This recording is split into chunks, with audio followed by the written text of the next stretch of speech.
Assalamualaikum warahmatullahi wabarakatuh. Perkenalkan, saya Rahmat Algeri, NIM 22042286 dengan dosen pengampu Yulia Hanuselina SIP MAP. Di sini saya akan menjelaskan tentang database manajemen sistem dan administrator database intelijensi buatan. Poin pertama, database manajemen sistem. Perangkat lunak DBMS atau Database Manajemen Sistem dirancang khusus untuk menghasilkan, mengelola, dan mengatur akses data. Perangkat lunak ini menyederhanakan pengelolaan data dan menawarkan sejumlah alat bermanfaat, seperti alat pembuatan laporan. DBMS adalah alat yang efektif untuk membuat dan mengelola data jumlah besar secara mahir sambil memastikan keamanan jangka panjang. Ini terdiri dari satu net program terkait data mengakses informasi ini yang sering disebut sebagai database. Informasi ini sangat penting bagi perusahaan dan tujuan utama DBMS adalah menyediakan sumber daya untuk penyimpanan dan pengambilan data yang mudah dan efisien dari database. Database sistem dimaksudkan untuk menangani sejumlah besar informasi. Mengelola informasi memerlukan pembentukan struktur untuk menyimpannya dan menyediakan mekanisme untuk memanipulasinya.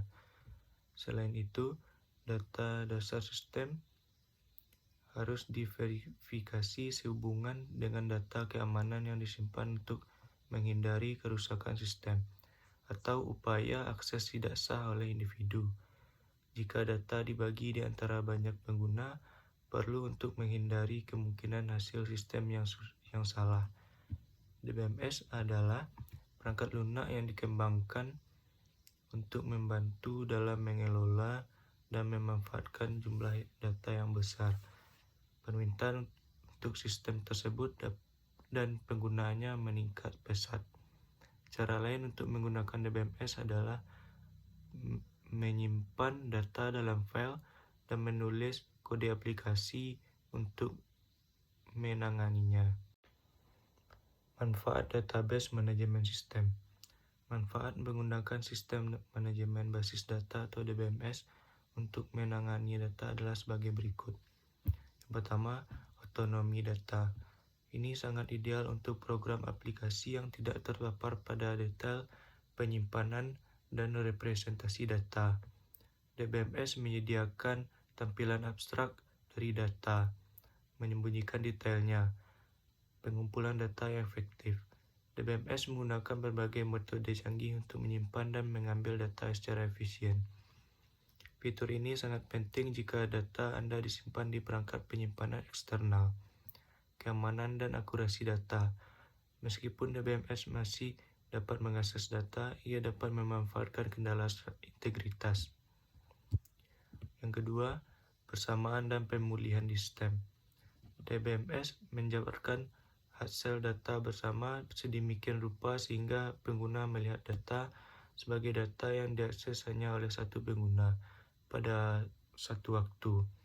Selain itu, DBMS melindungi pengguna dari dampak kegagalan sistem kompetitif, mengurangi waktu pengembangan aplikasi.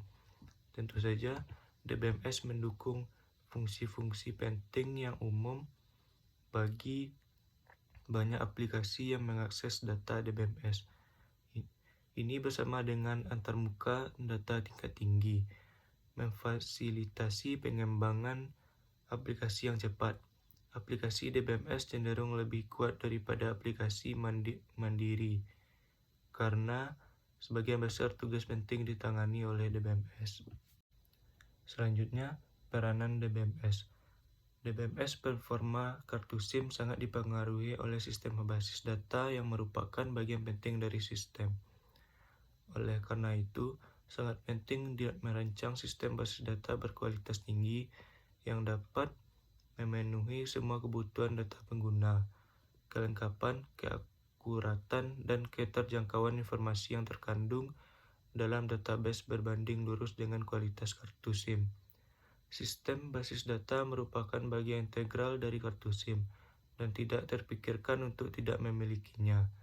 Hubungan antara kartu SIM dengan sistem database SIM bersifat mutlak karena kartu SIM tidak berkomunikasi langsung dengan sistem database yang berperan sebagai penghubung antara sistem dengan subsistemnya. Dalam hal ini, kartu SIM dianggap sebagai sistem karena cakupan dan kompleksitasnya yang besar. Sedangkan sistem basis data adalah subsistem karena merupakan komponen dari kartu SIM. Yang pertama, sistem database sebagai komponen SIM keputusan. Kedua, sistem database sebagai infrastruktur SIM. Ketiga, sistem database sebagai sumber informasi SIM. Selanjutnya, poin kedua, administrator database intelijensi buatan.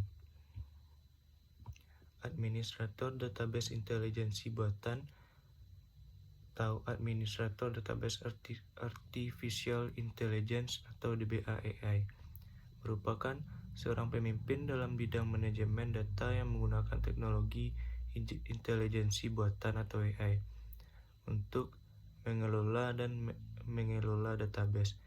DBA/AI memiliki kekuasaan yang berdasarkan posisi atau position power dan pribadi personal yang berpengaruh dalam melakukan keputusan dan mengendalikan perilaku orang lain dalam suatu organisasi. Position power adalah kewenangan formal, kontrol terhadap sumber daya dan imbalan, kontrol terhadap hukuman, kontrol terhadap informasi, dan kontrol ekologis. DBA/AI yang mempunyai position power yang cukup sering tergoda untuk membuat banyak orang tergantung padanya daripada mengembangkan dan menggunakan expert power dan reference power. Personal power berasal dari keahlian dalam tugas, persahabatan, kesetiaan, kemampuan persuasif dan karismatik dari seorang pemimpin. DBA/AI yang mempunyai personal power dapat menggunakan langkah-langkah seperti legitimizing tactic dan personal appeals tactic untuk mempengaruhi target personal. DBA/AI juga memiliki kekuasaan politik atau political power yang merupakan kekuasaan yang timbul karena ada kekuatan politik yang membentuk kapasitas individu untuk secara sengaja menimbulkan dampak bagi orang lain. Cara penanaman pengaruh yang baik kepada orang lain yang dilakukan melalui traditional persuasion, inspiration, appeals tactic, consultation tactic, pressure tactic, legitimizing tactic, dan personal appeals tactic. Sekian penjelasan dari saya. Apabila ada kesalahan mohon dimaafkan. Assalamualaikum warahmatullahi wabarakatuh.